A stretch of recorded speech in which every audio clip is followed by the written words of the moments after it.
Old Anthony Rockwall, retired manufacturer and proprietor of Rockwall's Eureka Soap, looked out the library window of his Fifth Avenue mansion and grinned. His neighbor to the right, the aristocratic clubman G. Van Shoylite Suffolk Jones, came out to his waiting motor car, wrinkling a contumelious nostril, as usual at the Italian Renaissance sculpture of the Soap Palace's front elevation. "Stuck-up old statuette of nothing doing," commented the ex-soap king. "The Eden Moose will get that old frozen Nestle Road yet if he don't watch out. I have this house painted red, white, and blue next summer, and see if that'll make his Dutch nose turn up any higher." And then Anthony Rockwall, who never cared for bells, went to the door of his library and shouted, "Mike!" in the same voice that had once chipped off pieces of the welkin on the Kansas prairies. "Tell my son," said Anthony to the answering menial, "to come in here before he leaves the house." When young Rockwall entered the library, the old man laid aside his newspaper, looked at him with a kindly grimace on his big, smooth, ruddy countenance, rumpled his mop of white hair with one hand, and rattled the keys in his pocket with the other. "Richard," said old Anthony Rockwall, "what do you pay for the soap that you use?" Richard, only 6 months home from college, was startled a little. He had not yet taken the measure of this sire of his, who was as full of unexpectedness as a girl at her first party. $6 a dozen, I think, Dad. "And your clothes?" "I suppose about $60 as a rule." "You're a gentleman," said Anthony decidedly. "I've heard of these young bloods spending $24 a dozen for soap and going over the 100 mark for clothes. You've got as much money to waste as any of 'em, and yet you stick to what's decent and moderate. Now, I use the old Eureka not only for sentiment, but it's the purest soap made. Whenever you pay more than 10 cents a cake for soap, you buy bad perfumes and labels. But 50 cents is doing very well for a young man in your generation, position, and condition. As I said, you're a gentleman. They say it takes 3 generations to make one. They're off. Money will do it as slick as soap grease. It's made you one. Buy hockey, it's almost made one of me. I'm nearly as impolite and disagreeable and ill-mannered as these 2 old knickerbocker gents on each side of me that can't sleep at nights because I bought in between 'em." "There's some things that money can't accomplish," remarked young Rockwall rather gloomily. "Now, don't say that," said old Anthony, shocked. "I bet my money on my money every time.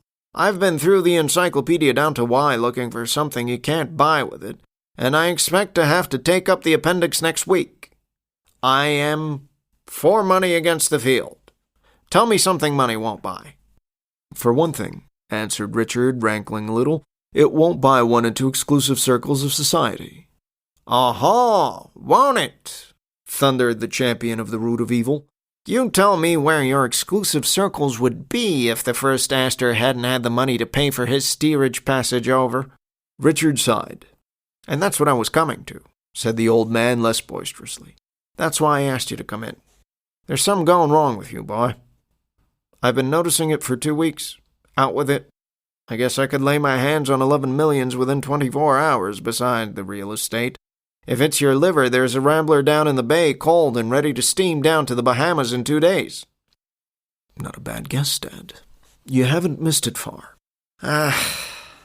Said Anthony keenly. "What's her name?" Richard began to walk up and down the library floor. There was enough comradeship and sympathy in this crude old father of his to draw his confidence. "Why don't you ask her?" demanded old Anthony. "She'll jump at you. You've got the money and the looks, and you're a decent boy. Your hands are clean, you've got no Eureka soap on 'em. You've been to college, but she'll overlook that." "I haven't had a chance," said Richard. "Make one," said Anthony. "Take her for a walk in the park, or a straw ride, or walk home with her from church. Chance. Pshaw." "You don't know the social mill, Dad. She's part of the stream that turns it. Every hour and minute of her time is arranged for days in advance. I must have that girl, Dad, or this town is a blackjack swamp forevermore, and I can't write it. I can't do that." "Tut!" said the old man. "Do you mean to tell me that with all the money I've got, you can't get an hour or 2 of a girl's time for yourself?" "I've put it off too late. She's going to sail for Europe at noonday after tomorrow for 2 years' stay. I'm to see her alone tomorrow evening for a few minutes. She's at Larchmont now at her aunt's. I can't go there. but I'm allowed to meet her with a cab at the Grand Central Station tomorrow evening at the 8:30 train. We drive down to Broadway to Wallack's at a gallop, where her mother and box party will be waiting for us in the lobby. Do you think she would be listening to a declaration from me during that 6 or 8 minutes under those circumstances? No. And what chance would I have in the theater or afterward? None. No, Dad, this is one tangle that your money can't unravel. We can't buy 1 minute of time with cash. If we could, rich people would live longer. There's no hope of getting a talk with Miss Lantry before she sails. All right, Richard, my boy, said old Anthony cheerfully. You may run along down to your club now. I'm glad it ain't your liver. But don't forget to burn a few punk sticks in the joss house to the great god Mazuma from time to time. You say money won't buy time. Well, of course, you can't order eternity wrapped up and delivered at your residence for a price, but I've seen Father Time get pretty bad stone bruises on his heels when he walked through the gold diggings. That night came Aunt Ellen gentle, sentimental, wrinkled, sighing, oppressed by wealth, into Brother Anthony at his evening paper and began discourse on the subject of lovers' woes. He told me about it, said Brother Anthony, yawning. I told him my bank account was at his service. And then he began to knock my money, said money couldn't help, said the rules of society couldn't be bucked for a yard by a team of 10 millionaires. Oh, Anthony, sighed Aunt Ellen. I wish you would not think so much of money. Wealth is nothing where true affection is concerned. Love is all-powerful. If he only had spoken earlier. She could not have refused our Richard. But now I fear it's too late. You will have no opportunity to address her. All your gold cannot bring happiness to your son. At 8 o'clock the next evening, Aunt Ellen took a quaint gold ring from a moth-eaten case and gave it to Richard. Wear it tonight, nephew, she begged. Your mother gave it to me. Good luck and love she said it brought. She asked me to give it to you when you had found the one you loved. Young Rockwall took the ring reverently and tried it on his smallest finger. It slipped as far as the second joint and stopped. He took it off and stuffed it into his vest pocket after the manner of man, and then he phoned for his cab. At the station, he captured Miss Lantry out of the gauging mob at 8:32. We mustn't keep Mama and the others waiting, said she. To Wallack's Theater as fast as you can drive, said Richard loyally. They whirred up 42nd Street to Broadway and then down the white-starred lane that leads from the soft meadows of Sunset to the rocky hills of Morning. At 34th Street, young Richard quickly thrust up the trap and ordered the cabman to stop. I've dropped a ring, he apologized as he climbed out. It was my mother's and I'd hate to lose it. I won't detain you a minute. I saw where it fell. In less than a minute, he was back in a cab with the ring. But within that minute, a crosstown car had stopped directly in front of the cab. The cabman tried to pass to the left, but a heavy express wagon cut him off. He tried the right and had to back away from the furniture van that had no business to be there. He tried to back out, but dropped his reins and swore dutifully. He was blockaded in a tangled mess of vehicles and horses. One of those street blockades had occurred that sometimes tie up commerce and movement quite suddenly in the big city. Why don't you drive on? Said Miss Lantry impatiently. We'll be late. Richard stood up in the cab and looked around. He saw a congested flood of wagons, trucks, cabs, vans, and streetcars filling the vast space where Broadway, 6th Avenue, and 34th Street cross one another as a 26-inch maiden fills her 22-inch girdle. And still, from all the cross streets, they were hurrying and rattling toward the converging point at full speed, and hurling themselves into the struggling mass, locking wheels and adding their drivers' imprecations to the clamor. The entire traffic of Manhattan seemed to have jammed itself around them. The oldest New Yorker among the thousands of spectators that lined the sidewalks had not witnessed a street blockade of the proportions of this one. I'm very sorry, said Richard as he resumed his seat, but it looks as if we're stuck. They won't get this jumble loosened up in an hour. It was my fault. If I hadn't dropped the ring, we... Let me see the ring, said Miss Lantry. Now that it can't be helped, I don't care. I think theaters are stupid anyway. At 11 o'clock that night, somebody tapped lightly on Anthony Rockwall's door.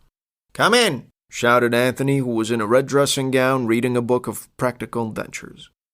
Somebody was Aunt Ellen. looking like a gray-haired angel that had been left on the earth by mistake.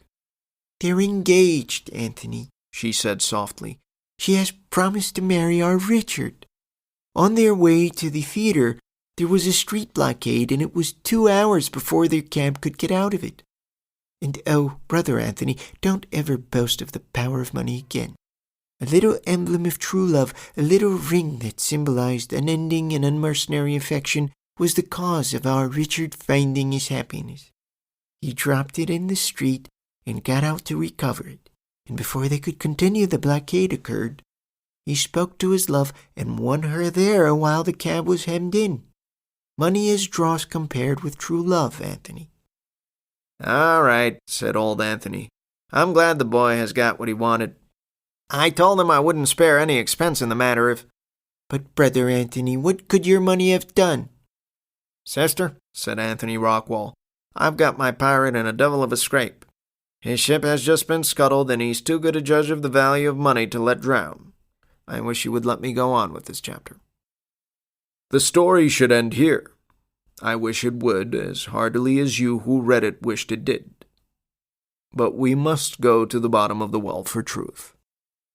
The next day, a person with red hands and a blue polka dot necktie, who called himself Kelly, called at Anthony Rockwall's house and was at once received in the library. "Well," said Anthony, reaching for his checkbook, "it was a good bill and a soap. Let's see. You had $5,000 in cash." "I paid $300 more of my own," said Kelly. "I had to go a little above the estimate. I got the express wagons and cabs mostly for $5, but the trucks and 2-horse teams mostly raised me to $10. The motormen wanted $10 and some of the loaded teams $20. The cops struck me hard as $50 I paid the two, and the rest $20 and $25. But didn't it work beautiful, Mr. Rockwall? I'm glad William A. Brady wasn't onto that little outdoor vehicle mob scene. I wouldn't want old William to break his heart with jealousy. And never a rehearsal, either. The boys was on time to the fraction of a second.